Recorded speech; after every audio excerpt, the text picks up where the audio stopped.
இன்னைக்கு நம்ம சூப்பரான திவாலிக்கு வேண்டிய ஒரு ஸ்வீட் டிஷ் ரெடி பண்ண போகிறோம். பேர் வந்து நான் சர்ப்ரைஸாக உங்களுக்கு லாஸ்ட்டில் சொல்கிறேன். ஸோ இதுக்கான இன்க்ரீடியன்ஸ் நான் என்ன எடுத்துகிட்டு இருக்கேன்னா, நம்மளோட chocolate flavour, shake mate, oats 1 cup, 2 spoon வள்ள எள்ளு, கொஞ்சம் dry fruits, kaju and badam, almonds and kaju, ஸ்வீட்னஸ்க்கு டேட்ஸ் எடுத்துருக்கேன், சீட்லெஸ் ஸ்வீட்ஸ் அண்ட் கொஞ்சம் பைண்டிங்காக நெய் எடுத்துருக்கேன். நெய் இவ்வளோ எடுக்க வேண்டாம், நான் ஜஸ்ட் கிண்ணத்தில் எடுத்து வச்சுருக்கேன். எவ்வளோ வேணுமோ அவ்வளோ தேவையாக போட்டுட்டா போதும். ஸோ ஃபஸ்ட்டு நான் என்ன பண்ண போகிறேன்னா, நம்ம வந்து தனித்தனியாக ட்ரை ரோஸ்ட் பண்ணி வச்சுக்கணும். ஸோ ஃபஸ்ட்டு நான் 1 கப்பு ஓட்ஸை நல்லா ட்ரை ரோஸ்ட் பண்ணுறேன்.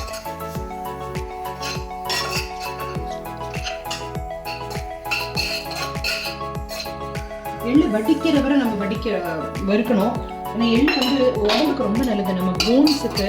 ஸோ இது வந்து உங்களுக்கு ஸ்வீட்னஸும் கொடுக்கும், போன்ஸ்க்கு ஸ்ட்ரென்த்தும் கொடுக்கணும். எள்ளு எவ்வளோ நல்லதுன்னு நமக்கே தெரியும். இதோட பெனிஃபிட்ஸ் எல்லாம் நான் அப்புறமா உங்களுக்கு கிளாஸ் டைமில் சொல்லி கொடுக்குறேன். இது வெடிக்கணும். இப்போ சத்தம் வருது தெரியுதா? இந்த மாதிரி வெடிக்கணும். கேஸை கொஞ்சம் சிம்மில் வச்சுக்கோங்க. கருப்பில் இருக்குன்னா பிளாக் ஆகுது, அதனால தான் வெள்ளையில் எடுத்துக்கிறேன்.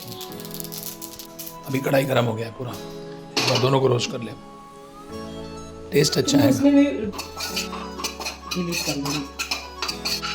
ட்ரை ஃப்ரூட்ஸையும் ட்ரை ரோஸ்ட் பண்ண போகிறேன். கொஞ்சம் லேசாக, ஏன்னா ஆல்ரெடி கடாய் நம்மளுக்கு நல்லா சூடாக இருக்கும். ஸோ கொஞ்சமாக நம்ம சூடாக்கலாம்.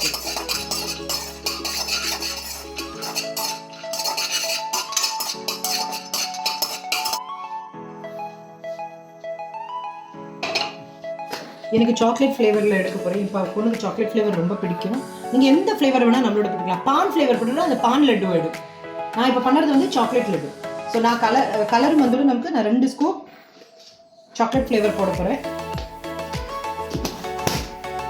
நேச்சுரல் ஸ்வீட்னஸ் 1 ஸ்கூப் போடும்.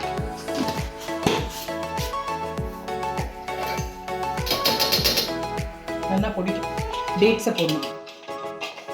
ஸோ நான் பொடிக்க போகிறேன். நான் டேட்ஸை போடுறேன். நல்லாவே பிளெண்ட் ஆயாச்சு.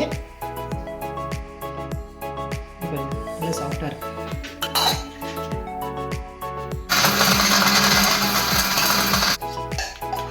ஒரு நெய்யை விட்டு நல்லா மிக்ஸ் பண்ணி லட்டு ஷேப்பில் பிடிக்கணும். ஸோ நான் இப்போ உங்களுக்கு பிடிச்சு காட்டுறேன். நான் வந்து ஒரு கரெக்டாக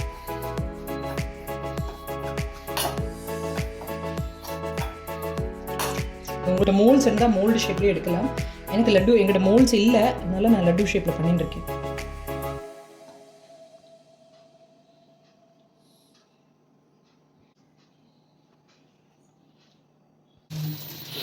So the finished dish, yes, super.